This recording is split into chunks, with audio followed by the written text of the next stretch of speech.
ಇತಿಹಾಸದ ಪುಟಗಳನ್ನ ತಿರುಗಿಸಿದರೆ ಕೆಲವು ಕಥೆಗಳು ರಾಜರ ಪಟ್ಟಿಗಳಲ್ಲೇ ಮುಗಿಯುವುದಿಲ್ಲ. ಅವು ದಿನಾಂಕಗಳನ್ನ, ವಂಶಗಳನ್ನ ಮೀರಿಸಿ ಮನುಷ್ಯನ ಮನಸ್ಸಿನೊಳಗೆ ಉಳಿದುಕೊಂಡು ಬಿಡ್ತವೆ. ಪ್ರೀತಿ, ಕೋಪ, ದ್ವೇಷ ಮತ್ತು ಪ್ರತೀಕಾರ, ಈ 4 ಭಾವನೆಗಳು ಒಂದೇ ವೇಳೆ ಮುಖಾಮುಖಿಯಾದಾಗ ಸಾಮ್ರಾಜ್ಯಗಳ ದಿಕ್ಕೇ ಬದಲಾಗ್ತದೆ. ದಖನ್ ಪ್ರದೇಶದ ಹೃದಯ ಭಾಗದಲ್ಲಿರುವ ಗುಲ್ಬರ್ಗಾ ಕೋಟೆಯ ದಪ್ಪ ಕಲ್ಲಿನ ಗೋಡೆಗಳು ಇಂಥದ್ದೇ ಒಂದು ಕಥೆಯನ್ನ ಇಂದಿಗೂ ಮೌನವಾಗಿ ಹೊತ್ತಿವೆ.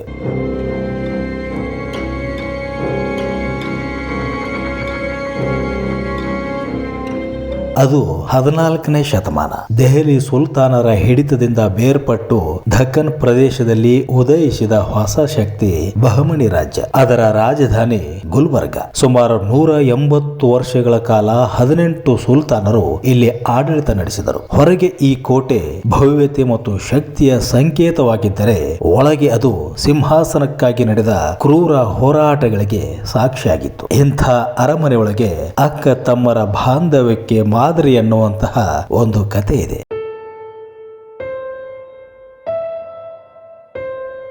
ಸುಲ್ತಾನ್ ಮೊದಲನೇ ಮಹಮ್ಮದ್ ಶಾನಿಗೆ 2 ಮಕ್ಕಳು, ಮುಜಾಹಿದ್ ಮತ್ತು ರೂಪ್ ಪರ್ವಾರ ಆಗ. ರಾಜಮನೆತನದಲ್ಲಿ ಹುಟ್ಟಿದರೂ ಅವರ ಬಾಲ್ಯ ಅಷ್ಟೇನು ಖುಷಿಯಿಂದ ಕೂಡಿರಲಿಲ್ಲ. ಅರಮನೆಯೊಳಗಿನ ಶಂಕೆ, ಕುತಂತ್ರ ಮತ್ತು ಅಧಿಕಾರದ ಭಯ ಇವೆಲ್ಲದರ ನಡುವೆ ಅವರು ಬೆಳೆದರು. ಮುಜಾಹಿದ್ ಧೈರ್ಯಶಾಲಿ, ಯುದ್ಧ ಪ್ರಿಯ ಯುವಕನಾಗಿ ರೂಪುಗೊಂಡ. ರೂಪ್ ಪರ್ವಾರ ಮಾತಿನಲ್ಲಿ ಮೃದು, ಆದರೆ ಬುದ್ಧಿಯಲ್ಲಿ ತೀಕ್ಷ್ಣಳಾಗಿದ್ದಳು. ಆ ಕಾಲದಲ್ಲಿ ರಾಜಕುಮಾರಿಯರಿಗೆ ಯುದ್ಧ ಶಿಕ್ಷಣ ನೀಡುವುದೇ ಅಪರೂಪ. ಆದರೆ ರೂಪ್ ಪರ್ವಾರ ಕತ್ತಿ ಹಿಡಿಯುವ ಕಲೆ ಮತ್ತು ರಾಜಕೀಯ ತಂತ್ರಗಳ ಬಗ್ಗೆ ಅರಿವು ಹೊಂದಿದ್ದಳು. ರಾಜವಂಶಗಳಲ್ಲಿ ಸಹೋದರರೇ ಪರಸ್ಪರ ಶತ್ರುಗಳಾಗುತ್ತಿದ್ದ ಕಾಲದಲ್ಲಿ ಇವರಿಬ್ಬರ ಸಂಬಂಧ ಅಪರೂಪವಾಗಿತ್ತು. ಮುಜಾಹಿದ್ಗೆ ರೂಪ್ ಪರ್ವಾರ ಕೇವಲ ಅಕ್ಕ ಅಲ್ಲ, ಅವನಿಗೆ ಅವಳೇ ನಂಬಿಕೆ. ರೂಹ್ಗೆ ಮುಜಾಹಿದ್ ಕೇವಲ ತಮ್ಮನಲ್ಲ, ಅವಳ ಜೀವವೇ ಆಗಿದ್ದ. ಆದರೆ ಮುಜಾಹಿದ್ನ ವ್ಯಕ್ತಿತ್ವದಲ್ಲಿ ಒಂದು ಅಪಾಯಕರ ದೋಷ ಇತ್ತು, ಅದೇ ಅತಿಯಾದ ಕೋಪ.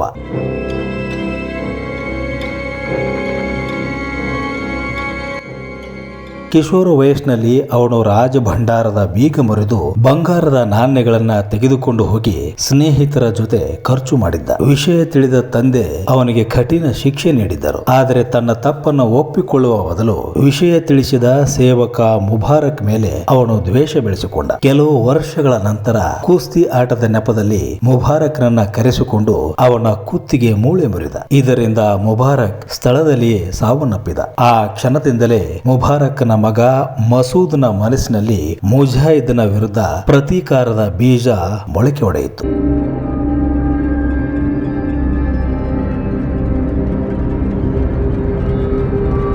ಕಾಲಕ್ರಮೇಣ ಅತಿಯಾದ ವ್ಯಸನಗಳಿಂದ ಸುಲ್ತಾನ್ ಮೊದಲನೇ ಮೊಹಮ್ಮದ್ ಶಾ ಸಾವನ್ನಪ್ಪಿದ. ತಂದೆಯ ಮರಣದ ನಂತರ ಕೇವಲ 19ರ ವಯಸ್ಸಿನಲ್ಲಿ ಮುಜಾಹಿದ್ ಬಹಮನಿ ಸಿಂಹಾಸನ ಏರಿದ. ಮುಜಾಹಿದ್ ಯುದ್ಧ ಪ್ರಿಯನಾಗಿದ್ದ. ಆತ ವಿಜಯನಗರ ಸಾಮ್ರಾಜ್ಯದ ವಿರುದ್ಧ ಪದೇ ಪದೇ ಯುದ್ಧಕ್ಕೆ ಇಳಿಯುತ್ತಿದ್ದ. ಒಮ್ಮೆ ಆಡಳಿತದ ಹೊಣೆಯನ್ನ ಪ್ರಧಾನಮಂತ್ರಿ ಮಲಿಕ್ ಸೈಫುದ್ದೀನ್ ಗೋರಿಗೆ ಒಪ್ಪಿಸಿ ತಾನೇ ಯುದ್ಧ ಭೂಮಿಗೆ ಹೊರಟ. ಯುದ್ಧದಲ್ಲಿ ಜಯ ದೊರಕಿತು, ಆದರೆ ಸೇನೆಗೆ ಭಾರಿ ನಷ್ಟವಾಯಿತು. ಆ ಸಮಯದಲ್ಲೇ ಅವನ ಚಿಕ್ಕಪ್ಪ ದಾವೂದ್ ಒಂದು ತಪ್ಪು ಮಾಡಿದ. ತನ್ನ ಜವಾಬ್ದಾರಿಯ ಪ್ರದೇಶವನ್ನು ಬಿಟ್ಟು ಅನುಮತಿ ಇಲ್ಲದೆ ಮುಜಾಹಿದ್ ಬಳಿಗೆ ಬಂದ. ಕೋಪಗೊಂಡ ಮುಜಾಹಿದ್ ಅರಮನೆಯಲ್ಲಿ ಎಲ್ಲರ ಮುಂದೆ ಅವನನ್ನ ಅವಮಾನಿಸಿದ. ಆ ಅವಮಾನ ದಾವೂದ್ ಮನಸ್ಸಿನಲ್ಲಿ ಮೌನವಾದ ದ್ವೇಷವಾಗಿ ಉಳಿಯಿತು. ದಾವೂದ್ ಸಹಜವಾಗಿಯೇ ಕುತಂತ್ರಿ. ಅವನು ಮುಜಾಹಿದ್ನ ಮತ್ತೊಬ್ಬ ಶತ್ರು ಮಸೂದ್ನ ಜೊತೆ ಕೈ ಜೋಡಿಸಿದ. ಅವಕಾಶ ಶೀಘ್ರದಲ್ಲೇ ಬಂದಿತು.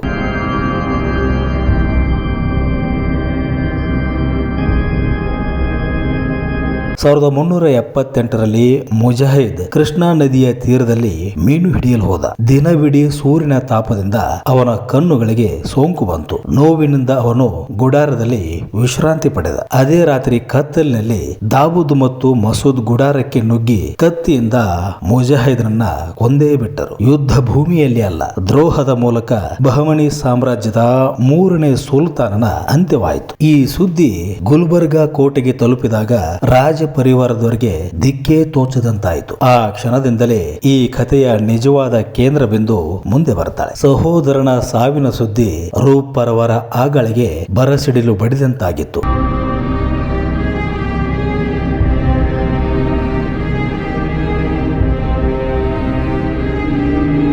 ಅದೇ ವೇಳೆ ದಾವೂದ್ ತಾನೇ ಮುಂದಿನ ಸುಲ್ತಾನ ಎಂದು ಘೋಷಿಸಿಕೊಂಡ. ಒಳ ಯುದ್ಧದ ಭಯದಿಂದ ಮಂತ್ರಿಗಳು ಮೌನವಾಗಿದ್ದರು. ಆದರೆ ರೂಪ್ ಪರ್ವಾರ ಮೌನವಾಗಲಿಲ್ಲ. ಅವಳು ದುಃಖವನ್ನ ಶಕ್ತಿಯನ್ನಾಗಿ ಮಾಡಿಕೊಂಡಳು. ತನ್ನ ತಮ್ಮನ ಸಾವಿಗೆ ಕಾರಣನಾದ ಸುಲ್ತಾನ್ ದಾವೂದ್ ಶಾ ಅಂತ್ಯಕ್ಕೆ ಯೋಜನೆಯೊಂದನ್ನ ರೂಪಿಸತೊಡಗಿದಳು. ಮುಜಾಹಿದ್ ಮತ್ತು ರೂಪ್ ಪರ್ವಾರ್ಗೆ ಬಕ ಎಂಬ ನಿಷ್ಠಾವಂತ ಸೇವಕನಿದ್ದ. ಅವನನ್ನ ತನ್ನ ಯೋಜನೆಯಲ್ಲಿ ಸೇರಿಸಿಕೊಂಡಳು. ಮೊಹರಂ ತಿಂಗಳು ಬಂತು. ದಾವೂದ್ ಪ್ರತಿ ಬಾರಿ ಜಾಮಾ ಮಸೀದಿಗೆ ಆಯುಧವಿಲ್ಲದೆ ಪ್ರಾರ್ಥನೆಗೆ ಬರುತ್ತಾನೆ ಎಂಬುದು ಅವಳಿಗೆ ತಿಳಿದಿತ್ತು. ಒಂದು ದಿನ ಬೆಳಗ್ಗೆ ದಾವೂದ್ ಪ್ರಾರ್ಥನೆ ಮಾಡುವ ಸಮಯದಲ್ಲಿ ಬಕ ಮರೆಮಾಚಿದ ಕತ್ತಿಯನ್ನ ಹೊರತೆಗೆದು ಅವನ ಮೇಲೆ ದಾಳಿ ಮಾಡಿದ. ಇದರಿಂದ ಸ್ಥಳದಲ್ಲೇ ಸುಲ್ತಾನ್ ದಾವೂದ್ ಶಾ ಸಾವನ್ನಪ್ಪಿದ. ಹೀಗೆ ಅಧಿಕಾರಕ್ಕೇರಿದ 35 ದಿನಗಳಲ್ಲೇ ದಾವೂದ್ ಶಾನ ಅಂತ್ಯವಾಯಿತು.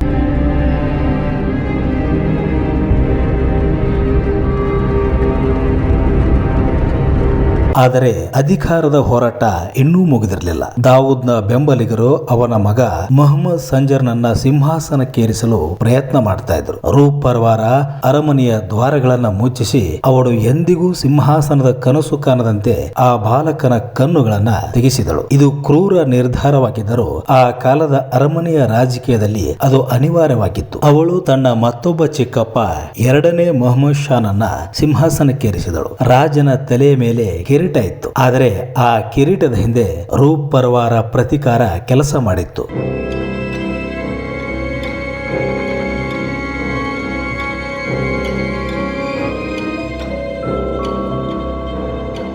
ರೂಪ್ ಪರ್ವಾರ ಸ್ವತಃ ಸಿಂಹಾಸನ ಏರಲಿಲ್ಲ. ಆದರೆ ಯಾರು ಸಿಂಹಾಸನ ಏರಬೇಕು ಎಂಬುದನ್ನ ತೀರ್ಮಾನಿಸಿದ ಶಕ್ತಿಯಾಗಿದ್ದಳು. ಯುದ್ಧ ಭೂಮಿಯಲ್ಲಿ ಕಾಣಿಸದಿದ್ದರೂ ಯುದ್ಧಗಳ ದಿಕ್ಕು ಬದಲಿಸಿದ ಮಹಿಳೆ ಅವಳು. ಬಹಮನಿ ಸಾಮ್ರಾಜ್ಯದ ಇತಿಹಾಸದಲ್ಲಿ ಅವಳ ಹೆಸರು ದೊಡ್ಡ ಅಕ್ಷರಗಳಲ್ಲಿ ಬರೆಯಲ್ಪಟ್ಟಿಲ್ಲ. ಆದರೆ ಅವಳ ನಿರ್ಧಾರಗಳು ಒಂದು ಸಾಮ್ರಾಜ್ಯದ ದಿಕ್ಕನ್ನೇ ಬದಲಿಸಿದವು. ಕಾಲಕ್ರಮೇಣ ಬಹಮನಿ ಸಾಮ್ರಾಜ್ಯ ತನ್ನೊಳಗಿನ ಶಕ್ತಿ ಪೈಪೋಟಿ, ನಿರಂತರ ಯುದ್ಧಗಳು ಮತ್ತು ಆಡಳಿತದ ಬಿರುಕುಗಳಿಂದ ಕುಸಿಯತೊಡಗಿತು. ಗುಲ್ಬರ್ಗ ರಾಜಧಾನಿಯ ಸ್ಥಾನವನ್ನು ಬಿಟ್ಟುಕೊಟ್ಟು ಬೀದರ್ ಕಡೆಗೆ ಅಧಿಕಾರ ಸ್ಥಳಾಂತರವಾಯಿತು. ನಂತರದ ದಶಕಗಳಲ್ಲಿ ಬಹಮನಿ ಸಾಮ್ರಾಜ್ಯ 5 ಸ್ವತಂತ್ರ ರಾಜ್ಯಗಳಾಗಿ ವಿಭಜನೆ ಆಯಿತು. ಸಿಂಹಾಸನಗಳು ಬದಲಾದವು. ರಾಜರ ಹೆಸರುಗಳು ಇತಿಹಾಸದ ಪುಟಗಳಲ್ಲಿ ಮಸುಕಾದವು. ಆದರೆ 14ನೇ ಶತಮಾನದ ಆ ಸಂಕಟ ಕಾಲದಲ್ಲಿ ಬಹಮನಿ ಅರಮನೆಯ ರಾಜಕೀಯ ಸ್ಥಿರತೆಯನ್ನು ಉಳಿಸಿದ ನಿರ್ಣಯಗಳ ಹಿಂದೆ ಒಂದು ಮೌನ ಶಕ್ತಿ ಕಾರ್ಯನಿರ್ವಹಿಸ್ತಾ ಇತ್ತು. ಸಿಂಹಾಸನದ ಮೇಲೆ ಕುಳಿತಿಲ್ಲದಿದ್ದರೂ ಸಿಂಹಾಸನದ ಉತ್ತರಾಧಿಕಾರವನ್ನ ತೀರ್ಮಾನಿಸಿದ ವ್ಯಕ್ತಿಯಾಗಿ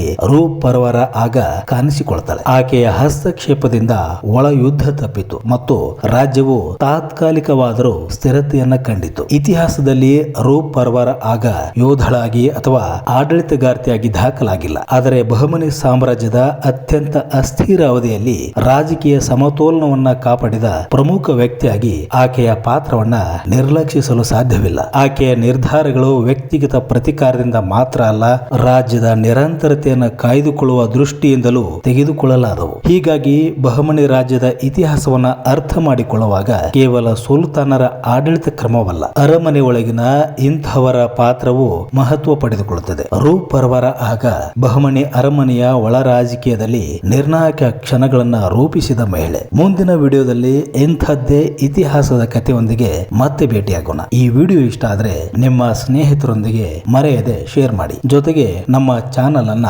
ಸಬ್ಸ್ಕ್ರೈಬ್ ಮಾಡಿ.